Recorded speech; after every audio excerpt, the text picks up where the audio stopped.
I'm pretty impatient. I want, even when editing content for social media, I shoot it and I put it up. Yeah, that's just my personality is sort of hyperactive. And so for me, one of the things was not getting bogged down with analysis paralysis. When you're trying to do something and you just have to make time, you're a parent, you have kids, you have your full-time, your part-time, and your passion. And there's no time for personal time, there's no time for rest, but hopefully it's all worth it and it's all for a reason. Yeah, I think the benefit that you get, in my case, is up here. You know, like I feel better, I feel more relaxed. I feel like I'm putting something that's mine out into the world instead of for somebody else. Yeah. So I think that makes a difference. Yeah. Working closely with John, working closely with a founder, with a person who has that founder's mentality was really beneficial to me.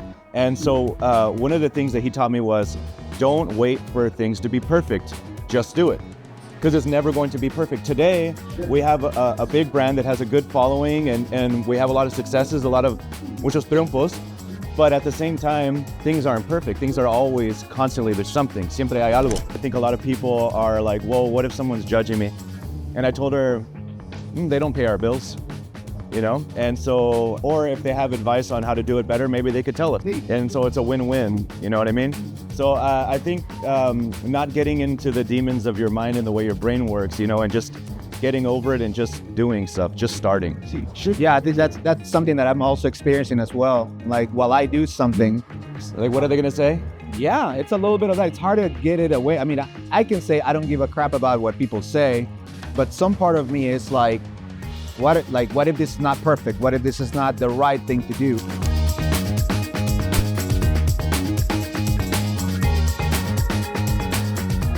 Hey everybody, this is Renato and this is Pieces Fire.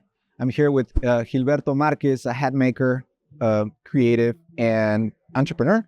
He's a good friend of mine. We've known each other for a good while. So why don't you introduce yourself and tell us a little bit of what you do? Yep. My name is Gilberto Marquez. I am a hat maker, global ambassador for Ilegal Mezcal, ex-bartender, done a lot of things. Yeah, that's right. I mean, that's how we met, through Ilegal. Been working for them for the past, 6 years? Yeah, about 6 years. Yeah, it's around the time that COVID happened, and I met him, and I remember going to his house to shoot a whole bunch of recipes. Yeah. That's right. I met your wife, I met your daughter. We have kids around the same age.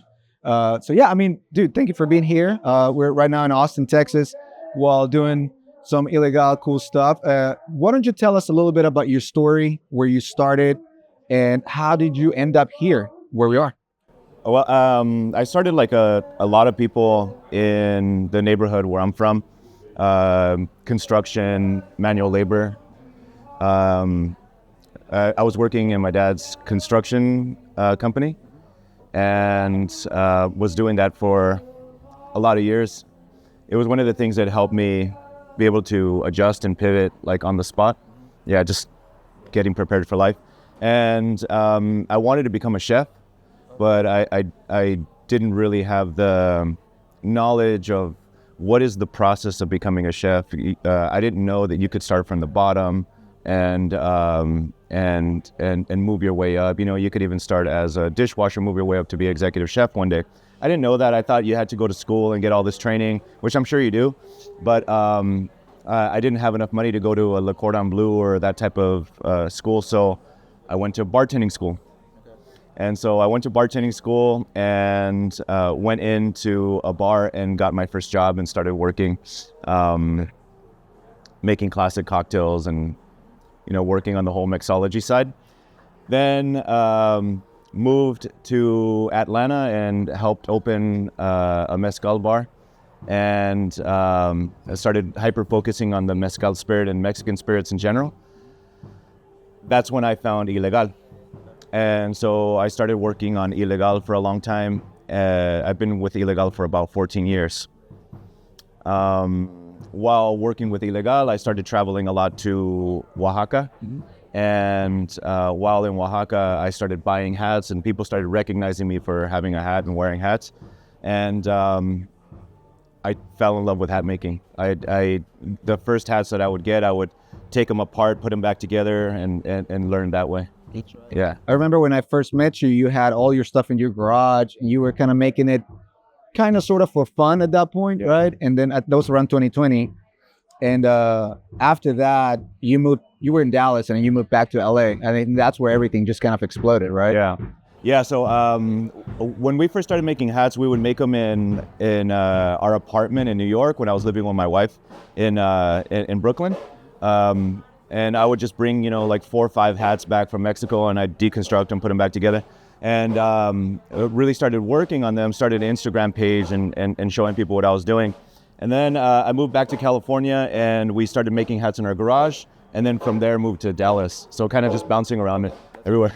Yeah. So I guess one of the questions that I have is, a lot of people are stuck in a thought. A lot of people just want to do certain things and they never really get to do it. What's your process kind of like behind it? Is there any method to the madness? I'm pretty impatient. Okay. I'm pretty impatient. I want, even when editing content for social media, I shoot it and I put it up. Right there. Yeah, that's just my personality is sort of hyperactive. And so for me, one of the things was not getting bogged down with analysis paralysis, which I know a lot of people who actually we're teaching a woman at our shop how to make hats right now, and she's great, and she knows how to do a lot of things, and she's well experienced in sewing machines and all the different things, but we're teaching her how to make certain parts of the hat and leatherwork and stuff. And so we were in the workshop, and I started with my cell phone, like recording content, BTS type of stuff.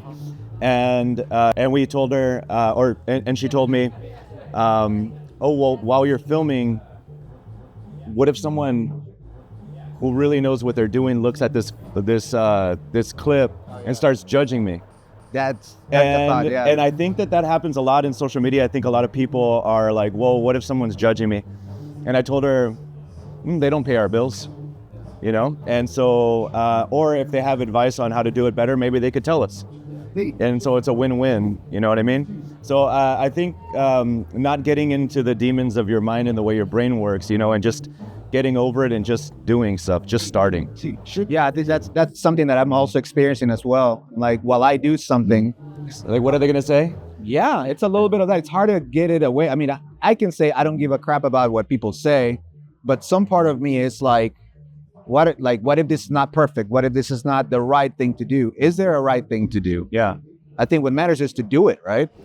Well, if you don't do it, you'll never know. And so I think that's probably the bulk of it, is just start. One of the things that I got from Ilegal Mezcal was to never wait for something to be perfect. That was the advice that I got from John Rexer, the founder. Working closely with John, working closely with a founder, with a person who has that founder's mentality, was really beneficial to me. And so one of the things that he taught me was, don't wait for things to be perfect, just do it. Because it's never going to be perfect. Today, we have a big brand that has a good following, and we have a lot of successes, a lot of muchos triunfos, but at the same time, things aren't perfect. Things are always, constantly, there's something, siempre hay algo. And so with Ilegal, I learned this because we were working on the brand for 14 years and brought it up to be a very, very big brand. Yeah. For 14 years, we didn't even have the proper name on the bottle. It said Mezcal Reposado, and then down at the bottom it said Ilegal Mezcal. Oh, shit, okay. Only until recently it says Ilegal Mezcal. And so we were out there hustling and moving this brand and trying to get people to know it without even having the name on the label. So things are never going to be perfect. So the brand was just moving and moving without necessarily just... Well, we'll fix it when we get to. I mean, and that's what it is. I think too many times people are so driven to make everything completely perfect when it's just never going to be perfect. Yeah, that's true. I mean, one of the things that I enjoy about the brand Ilegal is that it just is. It's to me, it's so natural. Yeah. And it's easy to kind of connect with it because nobody's trying. People are just moving forward. Yeah. And I love that about him. And I think like it reflects a little bit on what you do as well. Yeah. So as things aren't going to be perfect, they can still be authentic, you know? And so you can still have authenticity and be as true to yourself and true to the brand as possible. And that resonates with everybody. Yeah, Or not everybody, but a lot of people. well, people doesn't know exactly what it is that they like about it, but they connect with it. So I think that's pretty cool. So talking about your hats and Marquez Clásico, you know, you're not properly trained. Coming back to that, but you're doing the damn thing. So where did it? I mean, tell me a little bit about, in general lines, where you're at right now and where you would like to go with it. Where we're at right now is we are getting hats on people that I dreamed of making hats for, and we're having a lot of success. We're moving into having our first retail shop where before we were just appointment only and really kind of keeping it small and boutique, where I think we'll still be small and boutique, but opening up to the retail spaces now, giving us some of those challenges and making sure that we're ready. So that's where we're at right now. Where we'd like to be is hopefully start doing some more wholesale and expand into garments and clothes and boots, different things. Yeah, that's cool. Sure. So let's go back to a little bit of where you're moving, right? To an actual location. Yeah. That brings me back. I think I heard you talk about this, rolling with the punches a little bit, right? When stuff happens and things change, I think you're pretty good at like pivoting and getting the best out of a situation. Like, I don't know if we can talk about it, but like your location, you're moving now because of different reasons, right? Yeah. You didn't necessarily want to do that. No, you never really want change, but it's up to you to be able to adapt with it. And that was one of the things that I got most from construction, from working construction and also working in bars. I had the misfortune and also the fortune of working with folks who would bring me to a job site and say, good luck. This is what needs to be done. I'll be back. And you have to figure it out. And that's not unlike a lot of people who work in construction. And I've also had bar experiences where they'd give me the cocktail menu and say, you're on service well. Go ahead. Good luck. And so being able to pivot and move is necessary. It's the most important thing. I know so many people that want to become hatters or want to become hat makers or even business owners. And I was watching this motorcycle, I think it was probably West Coast Customs. But I think it was something like that. And someone was talking about, people think that I just make motorcycles. And that's what I do.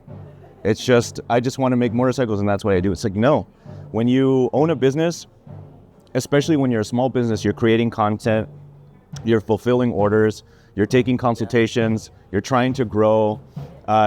Hopefully you're getting to the level where you're training people, and that's a undertaking in itself. So you're doing so many more things than just what you fell in love with. And hopefully you love that thing so much that all of the other things are okay. And so right now we're doing so many things other than making hats. And so it's not as easy as we make it look on social media. Yeah. On social media, we have to make it look easy and seamless for it to be bite-sized and palatable and digestible. But there's a lot of behind-the-scenes things that you don't really anticipate until you're in the weeds and you start your brand. That is true. A lot of people just see the good side of social media, like it started here and 5 seconds later you have this finished product. So like, what would you tell people out there that are trying to do something like this that don't necessarily see behind the scenes or get discouraged with like, oh man, I don't have money, I don't have the location, I don't have the knowledge. Like, what can you tell them in general lines? I didn't have the money, I didn't have the knowledge, and I didn't have the location either. And so the problems that you're probably going through, I have been or going through or will go through in the future. But it's up to us to adapt and move forward and manifest. I was talking yesterday with my wife. I was like, I really do believe in manifesting your goals and thinking positive. Everything in life is a meditation. I'm gonna get like metaphysical, but everything in life is a meditation.